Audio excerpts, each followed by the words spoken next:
దేవునికి స్తోత్రములు. దేవుని బిడ్డలారా అంతా క్షేమంగా ఉన్నారండి. ప్రతిరోజు ప్రభువారు చక్కటి వాగ్దానాల ద్వారా మనతో మాట్లాడి మనల్ని ఎంతగానో ఆశీర్వదిస్తూ ఉన్నారు. ఆయనకే మహిమ. అంతా క్షేమంగా ఉన్నారండి. ఈరోజు దేవుని వాగ్దానం ఇర్మియా గ్రంథము 32వ అధ్యాయము 39వ వచనం. మరియు వారికిని వారి కుమారులకును మేలు కలుగుటకై వారి నిత్యము నాకు భయపడినట్లు నేను వారికి ఏక హృదయమును ఏక మార్గమును దయచేయుదును. దేవునికి స్తోత్రం. హల్లెలూయా. ఎంత గొప్ప దేవుడో చూడండి. దేవుడు ఎప్పుడు కూడా మానవ యొక్క జీవితంలో ఏక హృదయం ఉండాలి, ఏక స్వభావం, ఏక చక్కటి పవిత్రమైన హృదయం ఉండాలని దేవుడు కోరుకుంటున్నారు. కానీ మనుషులు ఎవరిష్టం వచ్చినట్లు వారు ప్రవర్తించాలని కోరుకుంటూ ఉంటారు. దేవాతి దేవుడు ఎంత గొప్ప దేవుడో చూడండి. మరియు వారికిని వారి కుమారులకును మేలు కలుగుటకై, చూసారా, మనకి మేలు కలుగ చేయటానికి కుటుంబాలు ఉన్నాయంటే నేటి కాలంలో ఐక్యత లేదు, ప్రేమ లేదు, సమాధానం లేదు. మేలు కలగాలంటే అందరూ కూడా ఏక హృదయం కలిగి ఉండాలి. మేలులన్నీ చేయువాడు మన దేవుడు. కాబట్టి ఏక హృదయం ఉంటే దేవుడు మన జీవితాల్లో మేలు కలుగ చేస్తారంట. ఎప్పుడు మేలు కలుగ చేస్తారంటే ఆయనకు లోబడినప్పుడు మనకును మన బిడ్డలకును మన కుటుంబాలకి క్షేమాన్ని ఇచ్చే దేవుడండి. అండి, వారు నిత్యము నాకు భయపడినట్లు దేవునికి నిత్యము భయపడాలి. దేవునికి స్తోత్రం. హల్లెలూయా.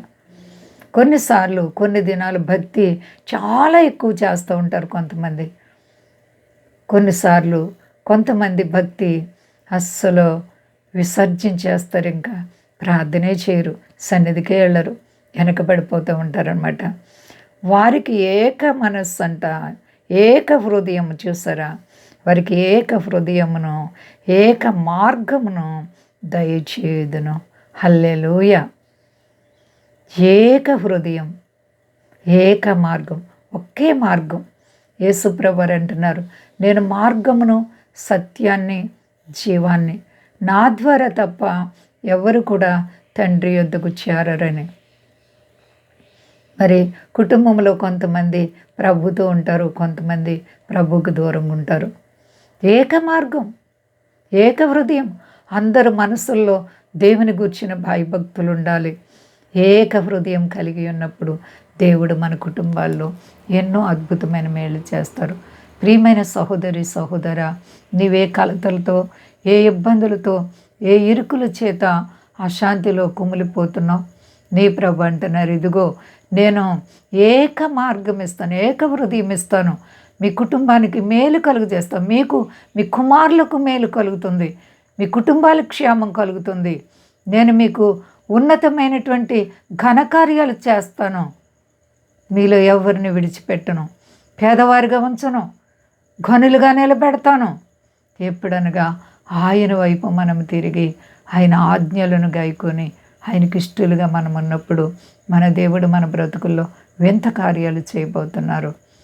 నమ్ముచున్న ప్రియ సహోదరి సహోదరా, ఈ లోక సంబంధమైనటువంటి కష్టాల వైపు మనం చూస్తే కృంగిపోతాం.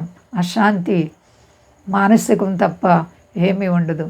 అవన్నీ ప్రక్కన పెట్టి మనం యేసు వైపు చూస్తే మరి ఎంతగానో దీవింపబడతాం. పౌలు గారు అంటారు, నా మట్టుకైతే బ్రతుకుట క్రీస్తే, సావైతే నాకు లాభం. ఎందుకైనా దేవుని అంత ప్రేమించారు. మరి మన ప్రేమలు ఎలా ఉన్నాయి దేవునితో, మన జీవితాలు ఎలా ఉన్నాయి? ఎప్పటికీ కూడా దేవుని గూర్చినటువంటి ప్రేమ తరగకూడదు. విశ్వాసం పెరగాలి, ఆత్మీయ అనుభవం వృద్ధి పొందాలి. కాబట్టి అందరూ కూడా దైవికమైన భయభక్తులు కలిగి నడుచుకుందాం. అంతా క్షేమంగా ఉన్నారండి. ప్రార్థించుకుందాం. ప్రేమ నమ్మకమైన మా యేసయ్య, నువ్వు ఎంత గొప్ప దేవుడు తండ్రి. నీ ప్రేమకు అంతము లేదు ప్రభువా. నువ్వు చాలా గొప్ప దేవుడు తండ్రి. అవును ప్రభువా, నీపై ఆధారపడిన వారికి ఏక హృదయము ఏక మార్గము దయచేసే దేవుణ్ణి అంటున్నావు. అవును ప్రభువా, మీ బిడ్డలకు మీకు మేలు కలుగజేస్తానంటున్నావు. ఎంత గొప్ప వాగ్దానం ప్రభువా. మీ కొరకు మేము ఎలా బ్రతకాలని నేర్పండి. మా దేశాన్ని, దేశ నాయకులను కాపాడండి. మా దేశ ప్రజలందరినీ రక్షించండి. మీ దాసులను కాపాడండి. కష్టాలు, బాధలు, ఇరుకులు, ఇబ్బందులు, ఆర్థిక పరిస్థితులు, వ్యాధి బాధలు ఉన్న ప్రతి బిడ్డకు యేసు నామములో విడుదల కలుగును గాక. నా బలమా, అందరికీ క్షేమాన్ని దయచే ప్రభువా.